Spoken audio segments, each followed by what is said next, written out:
যা আশঙ্কা করেছিলাম আলটিমেটলি সেটাই সত্যি হলো।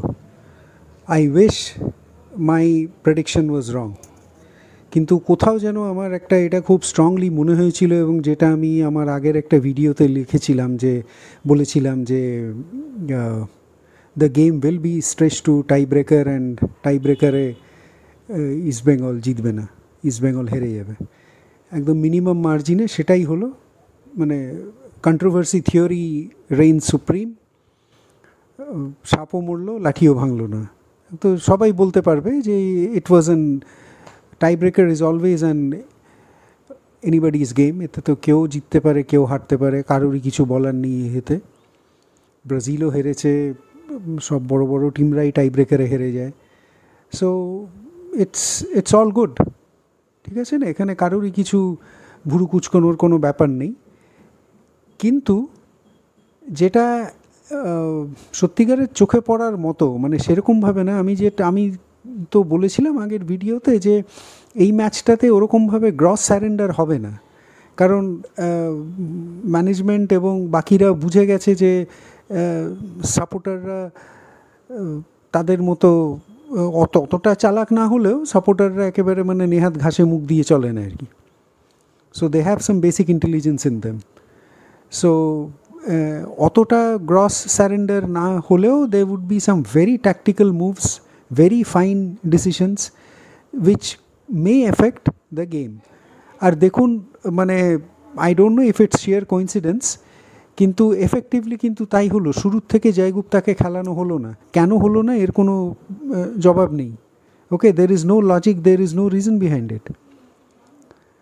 চুংনুঙ্গাকে ওখানে খেলানো হলো, এবং ওই দিক থেকেই কিন্তু বলটা গিয়ে মানে গোলটা শোধ হলো। Chungnunga was never very comfortable in that wing play. Okay, যেটা জয়গুপ্তা সেকেন্ড হাফে নেমে যে কনফিডেন্সটা দিয়েছিল সেটা চুংনুঙ্গা কিন্তু দিতে পারেনি। সো এটা কেন করা হলো? এর কি কোনো লজিক, কোনো র্যাশনাল এর কি আছে? আমি জানি না, যারা আমার চেয়ে ফুটবল অনেক বেশি বোঝেন আপনাদের মধ্যে অনেকেই আছেন, এক্স প্লেয়াররা আছেন, তারা নিশ্চয়ই হয়তো এর কোনো লজিক বা এর কোনো প্রপার রিজন হয়তো বের করতে পারবেন, কিন্তু আমার খুব ক্ষুদ্র ফুটবল মস্তিষ্কে এর কিন্তু কোনো লজিক বা রিজন নেই। Second and the most controversial decision যেটা আমার মনে হয়েছে, যে রাশিদের জায়গায় কি করে জয়গুপ্তাকে পেনাল্টি মারতে পাঠানো হলো। রাশিদের মতো এরকম একজন স্টেবল মানে মিডফিল্ডার থাকা সত্ত্বেও কি করে রাশিদকে পেনাল্টি জয়গুপ্তাকে পেনাল্টি মারতে পাঠানো হলো? ওকে কেন পাঠানো হলো না? ঠিক আছে, জয়গুপ্তাকে পাঠানো হয়েছে, সেটা হয়তো সেরকম ভুল ডিসিশন নয়, কিন্তু রাশিদকে না পাঠানোটা ডেফিনেটলি একটা ভুল decision. There is no doubt about it. And if you keep in mind the theory of controversy, তাহলে এই দুটোই কি ছিল the part of the understanding? জানি না আপনাদের কি মতামত, সেটা যদি আপনারা জানান তো খুব ভালো হয়। আইল be very happy to know. But anyway, a win is always a win, and Super Giants have been able to edge that win, not taking away an iota of credit for them. টাইব্রেকারে জিতেছে, shield ট্রফিটা পেয়েছে। At least একটা club or a business entity has been saved from plunging into further depths of existential crisis. এটা ওদের করতে হতো, এছাড়া কোনো উপায় ছিল না। মানে আমাদের ফুটবল অ্যাডমিনিস্ট্রেশনের এছাড়া they had no other option. So যেটা করতে হতো সেটাই করা হয়েছে, এবং সেভাবেই ম্যাচটা গড়িয়েছে।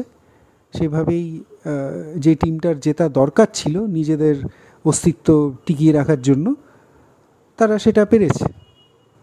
And when, again I am saying, a win is always a win.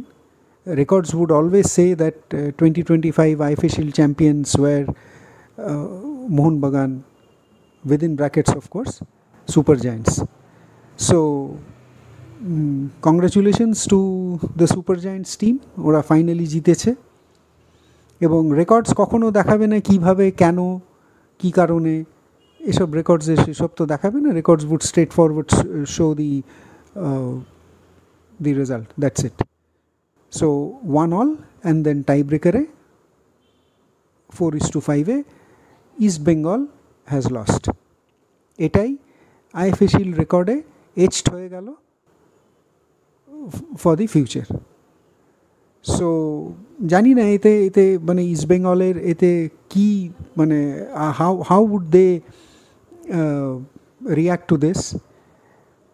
মানে এখনও অবধি একটা প্রপার ট্রফি এলো না ঘরে, সেটা বোধহয় কারোরই কিছু যায় আসে না তাতে, যা মনে হয়। And this result was definitely not desired. এবং আমি আবার বলছি, I would have been very happy to have gulped my prediction with a pinch of salt, and I would have been very happy if my observation or my prediction was proven wrong, কিন্তু unfortunately সেটা হলো না। যাই হোক, আর তো সামনে কিছু নেই, সুপার কাপ ছাড়া আবার দেখা যাক, it will be a long wait. And সেখানে হয়তো এই ধরনের নোংরা খেলাটা আর হয়তো হবে না যা মনে হয়, কারণ already scores have been levelled. So এটা আরেকবার একটা নতুন করে শুরু হবে, and hopefully that game could be fairer than this one মনে হয়। সেখানে হয়তো কন্ট্রোভার্সি থিওরিগুলো এতটা হয়তো কাজ করবে না, তবে সেটা খেলার ধরন দেখে তখন বলাটাই বেটার। আগের থেকে তো কিছু অ্যাজিউম করে বা মানে প্রেডিক্ট করাটা তো ঠিক না। So anyways, let us accept the defeat in all humility, and once again extend a olive branch to the supporters of Super Giants. They have won. Finally Super Giants have won.